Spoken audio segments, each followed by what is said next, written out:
जय श्री राम। वानर सेना का लंका प्रस्थान तथा राम सेतु निर्माण की कहानी।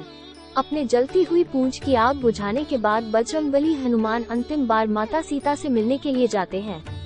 माता सीता गहरी चिंता में डूबी हुई थी जब से उन्हें खबर मिली थी कि रावण ने हनुमान की पूंछ में आग लगा देने का आदेश दिया है।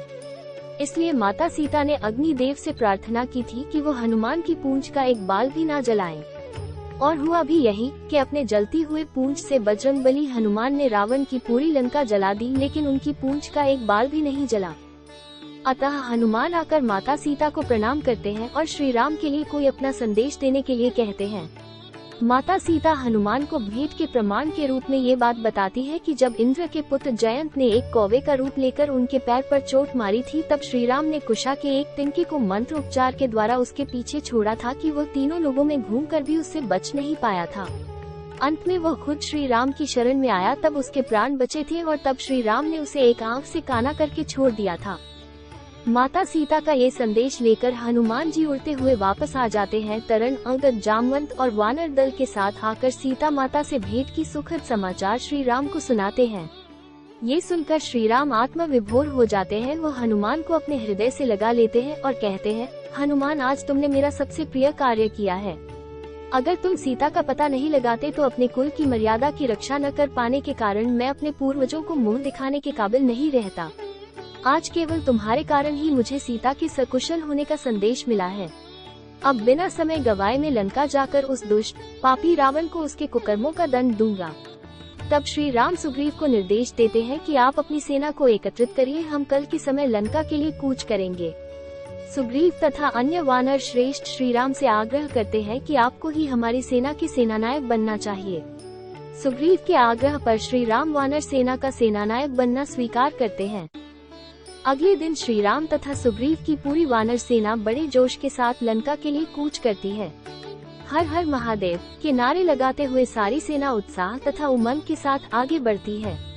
लंका के लिए प्रस्थान के कुछ ही दिनों बाद सुग्रीव की पूरी वानर सेना समुद्र तट पर पहुंच जाते हैं, जहां से लंका तथा उनके बीच केवल 100 योजन का समुद्र लहरा रहा था। समुद्र की लहरों को देखकर जामवंत जी श्री राम से कहते हैं कि हे प्रभु, सीता माता की खोज के समय भी हम इसी स्थान पर आकर ठहर गए थे। उस समय बजरंगबली हनुमान की शक्तियों के कारण हमारा कार्य सिद्ध हो गया था, लेकिन अब परिस्थिति अलग है, क्योंकि इतनी बड़ी वानर सेना का एक साथ समुद्र पार करना असंभव है।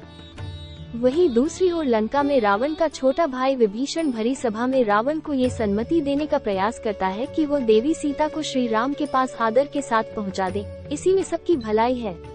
इस पर रावण उसकी हंसी उड़ाते हुए उसका अनादर करता है तथा लात मारकर उसका मुकुट गिरा देता है। विभीषण का मुकुट गिरते ही पूरी सभा उस पर हंसने लगती है। तब विभीषण कहता है कि मैं तुम्हारे ऊपर मंडराते हुए काल को देख रहा हूँ। स्वयं महाराज द्वारा मेरा अपमान मेरी मृत्यु के समान है, इसलिए मैं आज से लंका को छोड़कर जा रहा हूँ। ये कहकर विभीषण अपनी माता से भेंट करके श्री राम के शरण में आने का फैसला करते हैं तथा वो अपने 4 मंत्रियों के साथ वायु मार्ग से होते हुए समुद्र के इस पार बसी श्री राम की छावनी में आते हैं, उनसे शरण मांगते हैं।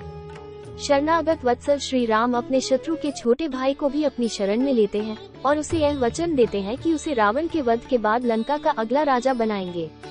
तब वही समंदर किनारे श्री राम विभीषण का राज्य अभिषेक करते हैं।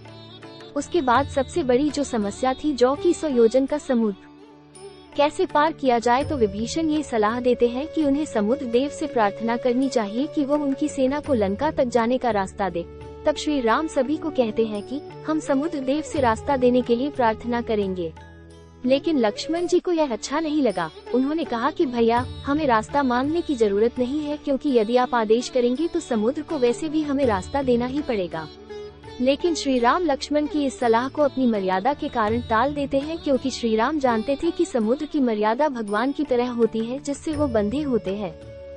श्री राम समुद्र देव की आराधना करने के लिए किनारे पर बैठ जाते हैं, क्योंकि उन्हें उम्मीद थी कि समुद्र उनकी आराधना से प्रसन्न होकर उनको सेना सहित लंका तक जाने का मार्ग अवश्य देंगे।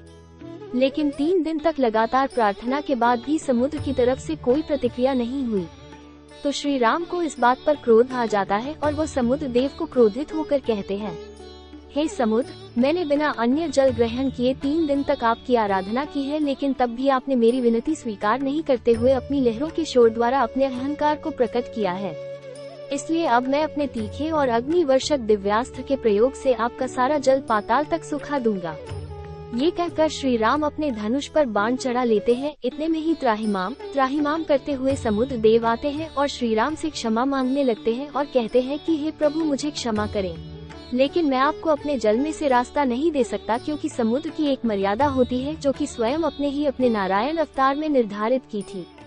इसलिए हे दया निधान, कृपया करके आप अपनी वानर सेना को लंका तक पहुंचाने के लिए मेरे ऊपर पत्थरों से एक सेतु बना सकते हैं। आपकी सेना में नल और नील नाम के 2 मंत्री हैं, जिनमें से एक विश्वकर्मा जी का पुत्र है। वो आपकी समुंदर के ऊपर सेतु बनाने में सहायता कर सकता है। अतः सभी वानस अगर पत्थर के ऊपर श्री राम लिखकर समुद्र में छोड़ेंगे तो वो पत्थर तैरने लगेगा और मैं स्वयं उन पत्थरों को बिखरने से रोकूंगा तथा एक कतार में जकड़ कर रखूंगा। इस तरह कुछ ही समय में समुंदर पर आप सेतु बनाने में सफल हो पाएंगे, जिस पर चलकर आपकी पूरी वानर सेना लंका तक पहुंच जाएगी। श्री राम को समुद्र देव ये परामर्श अच्छा लगता है, इसलिए उन्होंने महाराज सुग्रीव को आदेश दिया कि वो अपनी सेना को आदेश दे कि पत्थरों से एक सेतु निर्माण का कार्य जल्दी ही आरंभ करें। सभी वानर सेतु निर्माण में लग जाते हैं, जिसमें सभी वानर सैनिक पत्थर पर श्री राम का नाम लिखकर समुद्र में छोड़ रहे थे तथा श्री राम नाम के कारण सभी पत्थर पानी पर तैर रहे थे। सेतु निर्माण पूरा होने तक श्री राम वही समुद्र किनारे एक शिवलिंग स्थापित करके भगवान शिव की आराधना करने लगते हैं। केवल 5 दिन की परिश्रम करने के बाद वानर सेना 100 योजन समुद्र के ऊपर एक विशाल सेतु के निर्माण में सफल होती है। जब इसकी सूचना लंका के लोगों को लगती है तो उनके होश उड़ जाते हैं, क्योंकि कोई भी यह कल्पना नहीं कर सकता था कि समुद्र को कोई बांध सकता है। लेकिन श्री राम की सेना में मात्र 5 दिनों में यह असंभव कार्य संभव करके दिखा दिया।